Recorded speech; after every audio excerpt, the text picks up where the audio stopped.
walaupun tidak ada program kabinet 100 hari, tapi saya kira belum 100 hari pun sudah banyak masalah-masalah besar yang kami selesaikan, terutama adalah internal kami sendiri membenahi struktur. Izin Pak Menko, saya mewakili Pak Menteri Hak Asasi Manusia karena beliau kebetulan ada tugas di kota lain. Jadi singkat saja dua hal, izin Pak Menko. Yang pertama, kami dari Kementerian Hak Asasi Manusia menyampaikan apresiasi yang luar biasa kepada Kementerian Hukum dan HAM melalui Pak Menteri yang di bawah kepemimpinannya kita sudah banyak sekali membuat banyak capaian yang tadi disampaikan termasuk di bidang hak asasi manusia. Dan yang kedua, karena kita di kementerian baru, Kementerian Hak Asasi Manusia, mudah-mudahan nanti kita bisa bekerja lebih terfokus dan kami akan melakukan kerja-kerja terbaik di bawah kepemimpinan Pak Menteri, Pak Natalius Pigai, dan di bawah koordinasi Pak Menko, Profesor Yusril. Saya pikir itu saja yang bisa saya sampaikan. Terima kasih. Dan kemasyarakatan dan kemudian HAM. Ada tugas-tugas besar yang perlu koordinasi yang lebih fokus, yaitu tentang pembentukan peraturan perundang-undangan yang Pak Menteri Hukum sudah mengadakan rapat dengan Badan Legislasi DPR dan sejumlah agenda kita untuk melakukan penyusunan maupun juga pembahasan berbagai rancangan peraturan perundang-undangan, termasuk juga aturan pemerintah, peraturan presiden yang sangat kita butuhkan dalam melakukan reformasi dalam banyak hal, baik di bidang hukum sendiri maupun di bidang politik, sosial, dan ekonomi. Dan kita ingin sebenarnya menjalankan fungsi dan tugas kita itu betul-betul secara efektif dan terkoordinasi, karena masalah ini bukan hanya menyangkut 3 kementerian yang ada, tapi juga berkaitan dengan seluruh kementerian. Karena apapun kebijakan produknya harus dituangkan dalam bentuk satu peraturan perundang-undangan. Dan alhamdulillah selama 2 bulan sekarang ini semuanya berjalan dengan sangat baik.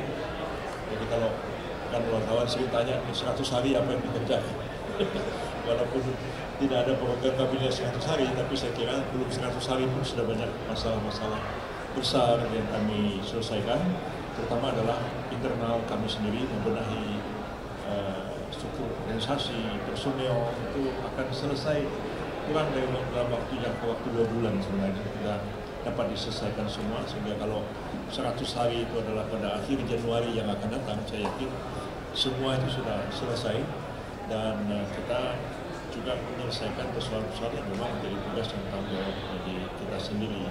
Jadi saya kira sudah jelas apa yang dikerjakan Kementerian Hukum, Kementerian Imigrasi dan Pemasyarakatan, Kementerian HAM, dan hal-hal yang memang masih berinya itu abu-abu sementara ini ditangani oleh Kementerian Koordinator sambil juga berkoordinasi sehingga aspek-aspek pelaksanaan teknis di lapangan tetap dilakukan oleh salah satu atau dari 3 kementerian ini. Dan alhamdulillah semua itu berjalan dengan sangat baik. Itu saja dari saya dan terima kasih. Cukup ya? Di press release suatu di istana ya, kriterianya terkait dengan tindak pidananya yang lagi disiapkan oleh Pak Menteri Imitas. Satu terkait dengan beberapa aktivis Papua ya. Kemudian juga tindak pidana narkotika, tetapi khusus kepada pengguna. Karena memang seharusnya mereka ini tidak dipidana, harusnya direhabilitasi. Kemudian juga kasus-kasus ITE yang terkait dengan penghinaan kepada kepala negara. Dan yang terakhir menyangkut soal bagi mereka yang sakit berkepanjangan. Ya. Yang sakit berkepanjangan itu ada beberapa kriteria. Satu, mereka memang sudah berusia lanjut dan sakit. Yang kedua, mereka yang memang memiliki kesehatan yang butuh perawatan khusus, seperti orang karena dalam gangguan jiwa. Banyak, nanti bisa ditanya ke Pak Menteri, berapa banyak orang yang ditahan saat ini di pidana, tapi sudah mengalami gangguan jiwa, dan juga terutama yang terkait dengan HIV/AIDS. Nah ini 4 ini yang menjadi komponen. Nah siapa orangnya nanti itu datanya, dan memang yang akan melakukan asesmen adalah Menteri IMIPAS. Belum ya? Sudah dipindahkan ke Australia dan berjalan dengan sangat baik tanpa halangan apapun. Proses pemindahan itu dilakukan di Bandara Ngurah Rai di Bali antara pejabat dari kantor wilayah dan imigrasi dan juga pemasyarakatan dengan pejabat dari Kedutaan Besar Australia yang ada di Jakarta, dan sudah diterbangkan dengan pesawat Jet Air kalau nggak salah dari Denpasar menuju Darwin. Dan ketika landing di Darwin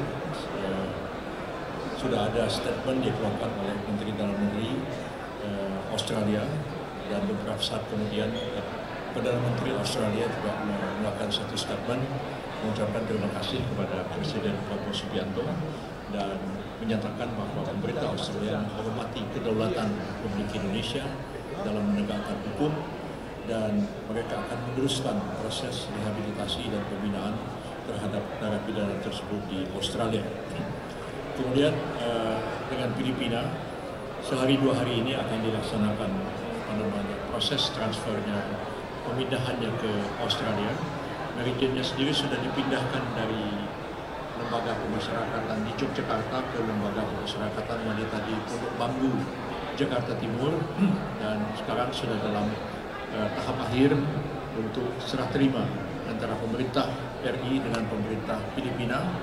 Dalam waktu sehari 2 hari inilah ya, yang selanjutnya akan diserahkan di Bandara Soekarno-Hatta, dan kalau sudah diserahkan naik ke pesawat, tanggung jawab sudah menjadi tanggung jawab dari pemerintah Filipina, dan kita juga akan diberikan laporan nanti apabila yang bersangkutan sudah mendarat di Bandara Manila, mungkin besok atau lusa, gitu ya. Nanti diikuti aja perkembangannya. Terima kasih banyak. Cukup ya. Ya, jadi sudah fair, terbuka, menjelaskan kepada publik. Kan masih setengah 2, Bang. Di istana kan setengah 2. Semua yang menjadi jelas bagi kita semua. Terima kasih banyak. Wassalamualaikum warahmatullahi wabarakatuh.